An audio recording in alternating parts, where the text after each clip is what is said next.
ওয়াক্ফ যেদিন হবে সেদিন সেই ওয়াক্ফের বারাকাও আল্লাহ আমাদেরকে দান করবে।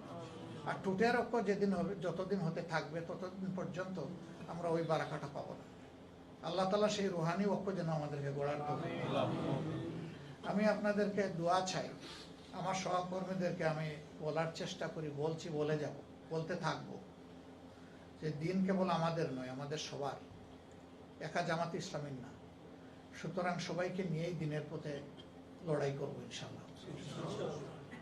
কেউ আমাদেরকে স্বীকৃতি দেখ, মর্যাদা দেখ, তারও পরোয়া আমরা করবো না।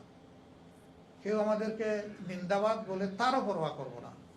বরঞ্চ সবাইকে ভাই এবং বন্ধু মনে করে বুকে জড়িয়ে ধরেই সামনে আগানোর চেষ্টা করবো। আল্লাহ যেন এই তৌফিক আমাদেরকে দান করেন। আমি আপনাদের কাছে সহযোগিতা চাই। আপনারা এখান থেকে দেখছেন, আপনারা একটু 4D ভিশনে দেখবেন। 4D ভিশনটা কি? 4 ডাইমেনশনাল ভিশন। আপনারা সামনে থেকে দেখার চেষ্টা করবেন, পিছন থেকে দেখার চেষ্টা করবেন, ডান থেকে দেখার চেষ্টা করবেন, বাম থেকে দেখার চেষ্টা করবেন। জামাতে ইসলামী সহ অন্যান্য যত ইসলামী সংগঠন এবং মার্কাজ আছে, যদি আমাদের মধ্যে আপনারা কোনো বেশ কম দেখেন, আপনারা শুধু আল্লাহর জন্য কোনো দ্বিধা না করে আমাদেরকে আপনারা সুজা করে দেওয়ার চেষ্টা করবেন। আপনারা যদি সেইভাবে আমাদেরকে সহযোগিতা করেন, তাহলে আল্লাহর মেহেরবানি দিনের পথে চলাটা আমাদের জন্য সহজ হবে। আপনারা এখানে বসে বসে শুধু কষ্ট পাবেন না আমাদের বিভ্রান্তির জন্য অথবা ভুলের জন্য, বরঞ্চ আমাদেরকে ধরে দিয়ে সাহায্য করবেন এবং নিজের কষ্ট আমাদের ঘাড়ে ফেলে দিবেন। যে আমার যা দায়িত্ব ছিল আমি করেছি, এখন আল্লাহ সাহায্য করুক যাতে আমার প্রত্যাশাটা পূরণ হয়, যদি এটা সহি হয়। আর আমার যদি ভুল হয়, আল্লাহ যেন আমাকে ইসলাহ করে দেন। আমি যাদের জন্য এই কোশিশ করেছি, তাদের যদি ভুল হয়, আল্লাহ তাদেরকে ইসলাহ করে দেন। যদি এইভাবে পারস্পরিক ভালোবাসা, দোয়া, সহযোগিতা থাকে, আলহামদুলিল্লাহ আমরা আগায় যেতে পারবো ইনশাআল্লাহ। ব্রিটেনকে আমরা ভিন্ন মাত্রায় দেখি, ভিন্ন দৃষ্টিতে দেখি। এমনকি কিছু কিছু ক্ষেত্রে আমরা, যদিও আমাদের আবেগের রুহানি কেন্দ্র হচ্ছে খানায়ে কাবা, রাসূল করিম সাল্লাল্লাহু আলাইহি সাল্লামের মসজিদ, এই দুইটা তো মুসলিম উম্মার অনেক বড় নিয়ামত। এরপরে মসজিদুল আকসা, সেটাকে আমরা অন্তরে লালন করি, ধারণ করি আবেগের সাথে, আমাদের ইমানের অংশ হিসাবে। সম্মানিত ভাইয়েরা, এর পাশাপাশি আমরা আমাদের দেশকে তো ভালোবাসি, ব্যাপারে তো কোনো প্রশ্ন নাই, আমি বিশ্বাস করি এটা। এই জন্য আমি ব্যক্তিগতভাবে কেউ কেউ কোনো দেশের দালাল এটা বলতে আমি রাজি। কেউ যদি ওটা করে, এটা তার দায়। আমি আমার দেশের নাগরিককে আরেক দেশের দালাল বানাইয়া এনভেলাপের ভিতরে ঢুকাই দেবো, এটা আমার কাজ না। বরঞ্চ সে যদি কোনো ভুল করে, আমি তাকে লুকমা দেব, আমি তাকে বলবো যে ভাই এবার এই কাজ আপনি সঠিক করছেন না। এটা বলতে গিয়ে কেউ আমার উপর খুশি হয় আলহামদুলিল্লাহ, কেউ আমার উপর নারাজ হয় তাও আলহামদুলিল্লাহ, আমার কোনো অসুবিধা নেই। আমার দায়িত্ব আমাকে পালন করতে হবে। আমি দায়িত্ব পালন না করে আরেকজনকে এইভাবে বুকিং দেবো, এটাকে আমি সঠিক মনে করি না। তো আপনারা এখানে যারা আছেন, এটা হইল একটা হাব ফর ইন্টেলেকচুয়াল এক্সিলেন্স। দুনিয়ার যদি বুদ্ধিভিত্তিক চর্চার কেন্দ্র বলেন, এখনো ব্রিটেনকে বিবেচনা করা হয়, ইভেন নট আমেরিকা। অনেক মানুষের পারসেপশন হচ্ছে যে আমেরিকাও এখান থেকে শিক্ষা নেই। এমন একটি পরিবেশে আপনারা আছেন। কিছু কিছু ক্ষেত্রে বাংলাদেশে যে ফ্রিডম নাই, সেটা এখানে আছে।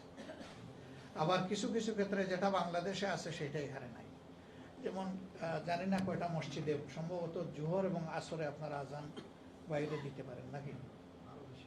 হ্যাঁ, সব মসজিদে না, না না সব মসজিদ না, আমি বলছি জোহর আসরের বাইরে কি দিতে পারেন না? এই দুই ওয়াক্ত লম্বা দিনে দেওয়া যায়। আচ্ছা, তো আলহামদুলিল্লাহ কিছুতে পারেন আপনারা, কিছুতে পারেন না। কিন্তু বাংলাদেশে এটার উপরে কোনো বার নাই। একটা পাঞ্জেগানা মসজিদ হলেও সে আজান দিতে পারবে, বড় যদি জামে মসজিদ হয় সেখানেও সে আজান দিতে পারবে, সমস্যা নেই। কিছু দিকে আমরা খুব ভালো আছি, কিছু দিকে আপনারা আমাদের চেয়ে ভালো আছেন। এর চেয়ে বড় কথা হলো যে এই জায়গায় আপনি যদি আপনার মেধাকে বিকাশ করতে চান, আপনার পথে কেউ বাধা দেবে না। কিন্তু আমাদের দেশে মেধা বিকাশের কোনো পরিবেশ এখনো জাতিগতভাবে আমরা তৈরি করতে পারি। এই জন্যে মেধার চর্চাটা এখানে যেহেতু বেশি, আপনাদের উপরে আমাদের হওয়া বেশি।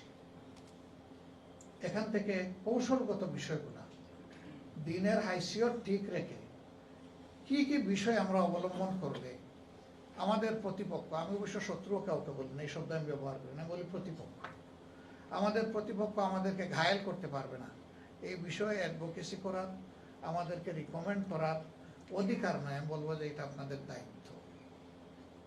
অধিকার শব্দটা এমন এটা যেন লড়াই করে আমাকে নিতে হবে। দায়িত্ব শব্দটা এমন যে এটা আমাকেই দিতে হবে অগ্রসর হয়ে। আমরা আপনাদের কাছ থেকে দায়িত্ববোধটাই আশা করি, আপনারা এগিয়ে দিবেন আমাদের। অনেক লোকের সাথে আপনাদের ইন্টারাকশন আছে, আপনারা বিভিন্ন কারণে তাদের সাথে যোগাযোগ রক্ষা করেন, এমনকি সাংগঠনিক কারণেও করেন, দিনের প্রয়োজনেও করেন। আপনারা যা ফিল করেন নিঃসংকোচে সেই কথাগুলা তাদেরকে বলুন, আমাদেরকে বলুন, তাদেরকে বলুন। আজকে স্টেজে বসেও একজন ভাই একটা ব্যাপার বলছিলেন, ব্যাপার খুব ভারী, আর বলছেন উনি খুব স্টেজে মানে একটা টেম্পোরারি এক পরিবেশে। আমি তাকে অনুরোধ করব কোনোদিন যদি তিনি বাংলাদেশ সফর করেন, মন ভরে আমার জন্য যেন তিনি একদিন রাখেন, যাতে আমি তার কাছ থেকে শিখতে পারি। কারণ আমি এভরিহোয়ার নিজেকে লার্নার হিসাবে দেখতে চাই, আমি শিখতে চাই। ছোট ছোট শিশুদের কাছ থেকেও মাঝে মাঝে শিখার চেষ্টা করি। আমি কোনো মানুষকে ব্যক্তিগতভাবে আমি ছোট মনে করি না। ছোট্ট একটা ঘটনা বললে আপনারা হয়তো বুঝবেন বিষয়টা, নিশ্চয়ই বুঝবেন, হয়তো না। একবার